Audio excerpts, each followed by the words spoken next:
नमस्कार दोस्तों, आप सभी का मेरे चैनल पर स्वागत है।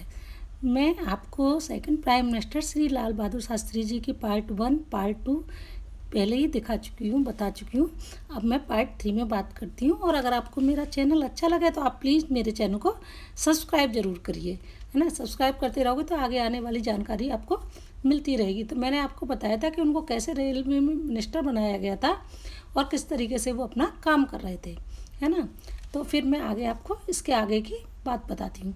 फिर एक बार क्या हुआ कि 1956 में श्री लाल बहादुर शास्त्री की ने एक रेल का एक्सीडेंट हो गया था और उन्होंने उसकी जिम्मेदारी पूरी तरह से अपने ऊपर ले ली थी, क्योंकि वो देश निर्माण और उसकी सुरक्षा में शास्त्री जी सैनिक और किसानों के महत्व को अच्छी तरह से समझते थे। इसलिए उन्होंने जय जवान जय किसान का नारा भी दिया था, जो आज भी घूमता है। सार्वजनिक जीवन में सत्य, निष्ठा, ईमानदारी को लेकर वो लोगों को उनकी सोच क्या है उन सब के बारे में वो अच्छी तरह से जानते थे कि किस तरीके से लोग उन्हें पसंद करते हैं। तो एक बार क्या हुआ, जब वो रेल मंत्री थे तब एक एक्सीडेंट हो गया था और उसमें ना 144 लोगों की मौत हो गई थी। तो उन्होंने रेल मंत्री पद से इस्तीफा दे दिया। इस तरीके की उनने जो कदम उठाया उससे देश की जनता बहुत ज़्यादा भावुक हो गई और उन्होंने मतलब पूरी तरह से उनके बात मानने लगी। इस दुर्घटना पर संसद में बहस भी चली, तो बहस का करारा जवाब शास्त्री जी ने दिया। कहा, हो सकता है मेरे दुबले पतले शरीर के कारण लोगों को लगता है कि मैं मजबूत नहीं हो सकता, लेकिन मैं आंतरिक रूप से अंदर से बहुत मजबूत हूँ।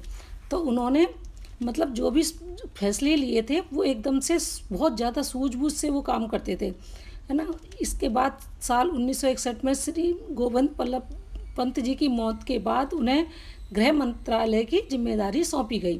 गृह मंत्री रहते हुए श्री लाल बहादुर शास्त्री ने देश की सुरक्षा को लेकर बेहद सूझबूझ के फैसले किए। इस दौरान साल 1962 में जब भारत और चीन के बीच युद्ध चल रहा था, उस दौरान शास्त्री जी ने देश की आंतरिक सुरक्षा को बनाए रखने में भी अपनी बहुत महत्वपूर्ण भूमिका निभाई थी। तो अब प्रधानमंत्री भी बने थे। साल 1964 में देश के प्रथम प्रधानमंत्री जवाहरलाल नेहरू जी की आकस्मिक मृत्यु हो गई थी।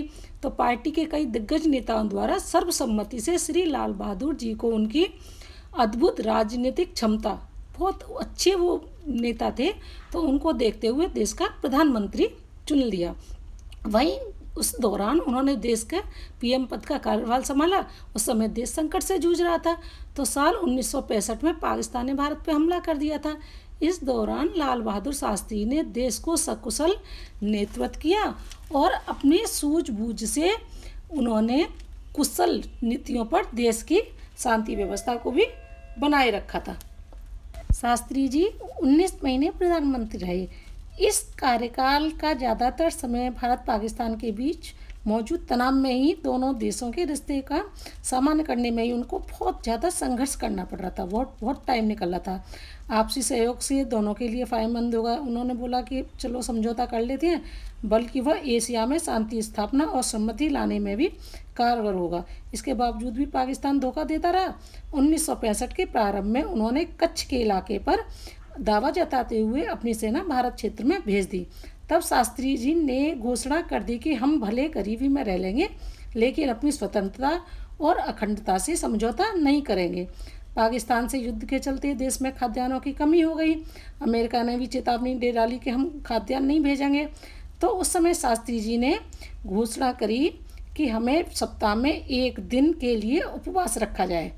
उस समय की नाजुक स्थिति बहुत ऐसी थी, तो शास्त्री जी ने अपील कर डाली, एक सप्ताह में एक दिन उपवास रखा जाए।